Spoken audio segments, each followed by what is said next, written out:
Hello दोस्तों, good morning. मैं CP sir आप सभी का अपने यूट्यूब चैनल पर स्वागत करता हूं। आज हम कक्षा 10 में गणित प्रश्नावली 3.3 का अगला क्वेश्चन करने जा रहे हैं। चलिए आइए देखते हैं। क्वेश्चन है, यश ने एक टेस्ट में 40 अंक अर्जित किए हैं। यश नाम का कोई व्यक्ति है, वो कोई भी टेस्ट दे रहा है और वो 40 अंक अर्जित करता है। जब उसे प्रत्येक सही उत्तर के लिए 3 अंक मिलते हैं तथा अशुद्ध या गलत, ध्यान दीजिएगा, अशुद्ध या गलत उत्तर पर 1 अंक कटौती की गई है। यदि उसे सही, ठीक है, कटौती की गई है।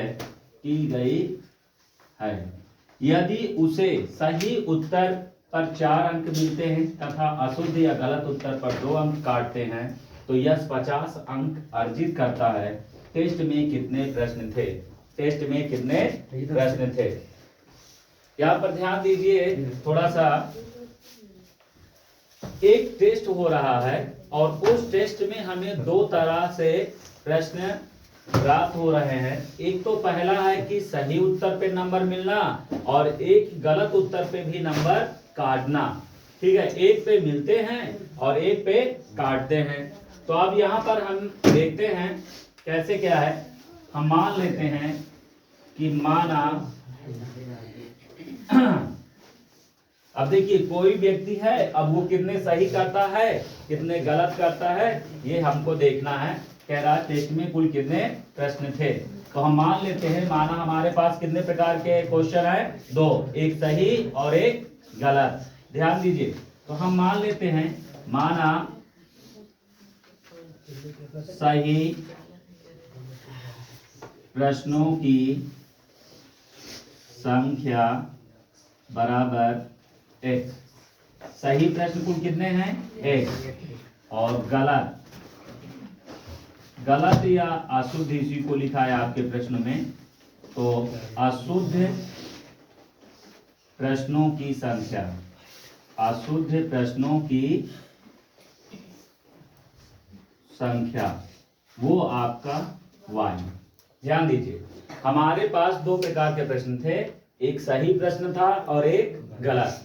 हम मान लेते हैं कि सही प्रश्नों की संख्या x है और गलत प्रश्नों की संख्या y है। अब ध्यान दीजिए, प्रश्नानुसार हम करते हैं क्योंकि वैसे लिखेंगे तो बहुत ज्यादा हो जाएगा। प्रश्नानुसार अब यहां पर कह रहा है यश है और जो व्यक्ति है वो 40 अंक अर्जित करता है। कितने अंक अर्जित करता है? 40 अंक अर्जित करता है। जबकि सही उत्तर उसको के लिए 3 अंक मिलते हैं और गलत उत्तर के लिए 1 अंक मिलते हैं। ठीक है, 1 अंक की कटौती की गई है। अब ध्यान दीजिए, सही प्रश्न कुल कितने हैं? 1 और 1 अंक के लिए कितना मिलता है? 3। यहां पर थोड़ा ध्यान देने वाली बात है, लिखा है 1 अंक के लिए मिला 3 अंक, तो यक्स प्रश्नों के लिए मिला 3 यक्स हो जाएगा। 1 के लिए मिलता है 3 नंबर, तो यक्स प्रश्न कुल हैं। कितने प्रश्न हैं? यक्स, तो यक्स के लिए कितना हो जाएगा? 3 यक्स। ये कैसे आया? एक नियम से। जैसे 1 अमरूद का दाम 3 रुपया, तो यक्स 10 अमरूद का दाम कितना होता है? 30। गुणा कर देते हैं। तो सेम उसी तरह यहाँ पर एक सही प्रश्न के लिए मिला नंबर 3, तो यक्स सही प्रश्नों के लिए कुल मिला अंक कितना हो जाएगा? 3 यक्स। तो यहां से कितना हो जाएगा बेटा? 3 यक्स। एक गलत के लिए कितना मिलता है? 1 अंक। तो यक्स गलत, वो y अशुद्ध या गलत, y गलत के लिए मिला अंक कितना हो जाएगा? 1y। और 1y लिखा नहीं जाता है। 1y क्या है? लिखा नहीं जाता, फिलहाल लिख लीजिए। अब यहां से देखो, क्योंकि गलत उत्तर का जो नंबर मिला है वो हमेशा कटौती की जाती है, तो कटौती है तो मतलब घटा दें। तो कितना टोटल मिला हमको? 40 अंक मिला। कितना मिला? 40 मिला।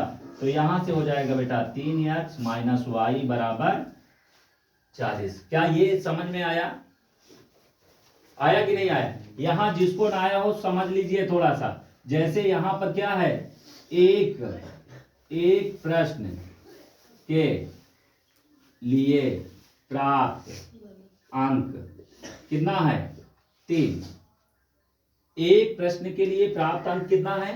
3। तो इसी को हम ऐसे लिखते हैं, यक्ष प्रश्न के लिए, यक्ष प्रश्न के लिए प्राप्त अंक कितना होगा? 3 यक्ष। तो वो हो गया 3 यक्ष। एक गलत प्रश्न के लिए प्राप्त अंक कितना है? 1। कटौती की जाती है, ठीक है, तो 1 अंक की कटौती का मतलब है कि -1 किया जाता है, इसको हम -1 कर लें। तो यक्ष वाई प्रश्न के लिए कितना मिलेगा? -y। क्या होगा? या -1y, -1y। तो यहां पर अगर इन दोनों को जोड़ा जाए तो हमें 40 अंक मिलता है। कितना?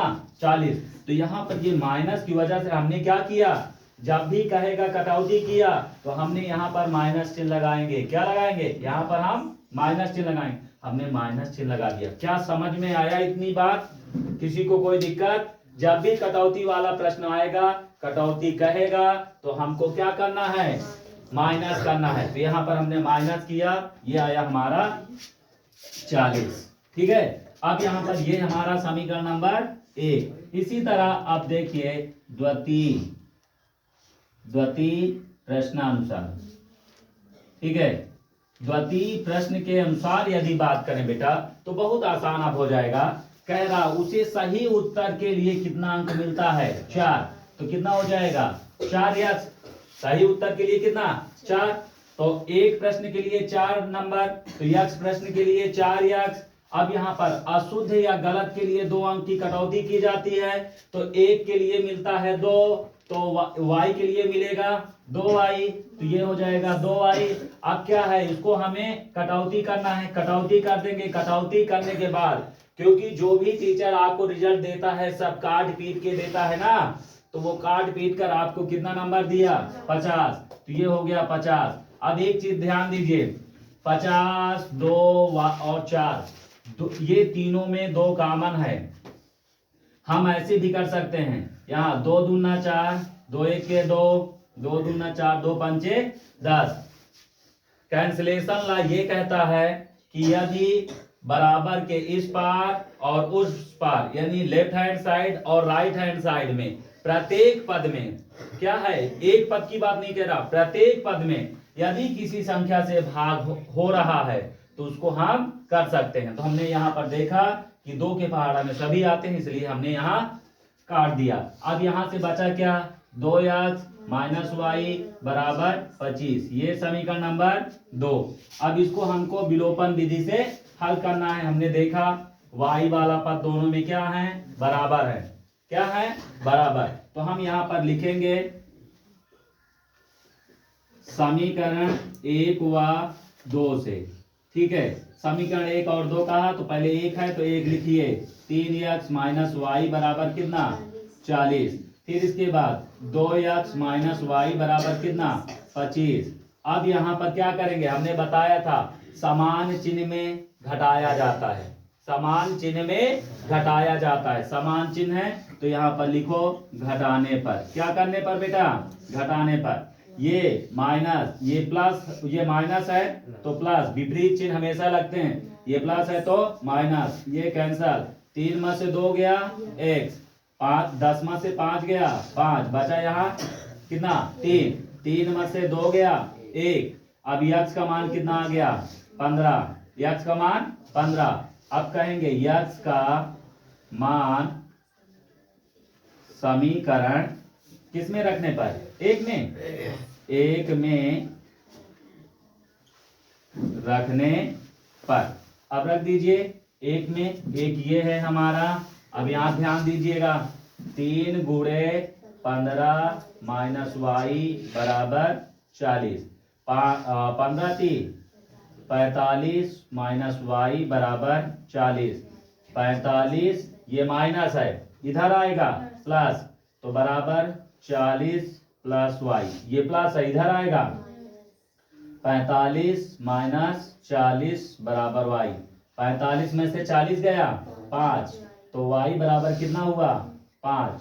अतः हम यहाँ पर कहेंगे बेटा, ठीक है, यहाँ पर क्या कहेंगे? अतः सही प्रश्नों की संख्या सही प्रश्नों की संख्या जो है वो कितना है?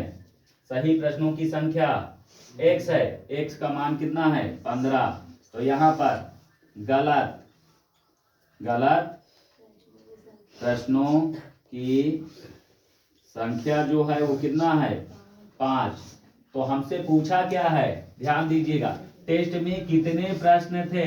कितने का मतलब कुल। तो इसलिए कुल प्रश्नों की संख्या, कुल प्रश्नों की संख्या बराबर 15 प्लस 5 यानी कि 20। हमारे कुल जो टेस्ट था उसमें कुल प्रश्नों की संख्या कितना है? 20। ठीक है। वीडियो पसंद आए तो लाइक एंड सब्सक्राइब जरूर करिएगा। Thank you.